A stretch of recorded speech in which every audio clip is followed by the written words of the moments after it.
ভিক্ষুক রাস্তা দিয়া যায় আর জমিদারের পুত্রবধূও যায়। একজন সামনের থেকে আসতেছে, একজন সামনের দিকে যাইতেছে। দুইজনের ক্রসিং এর সময় ভিক্ষুকের গায়ের কাদা জমিদারের পুত্রবধূর গায়ে লেগে গেছে।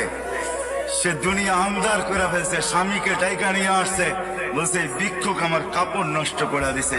সে শুধু ভিক্ষুক ছিল না, বৃদ্ধ ছিল।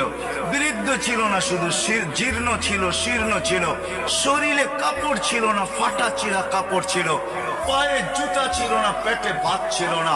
জমিদারের পুত্র সইতে পারে নাই, যৌবনী শক্তি সয় তো সয় কি কইরা তার স্ত্রীর গায়ে ভিক্ষুকের কাদা।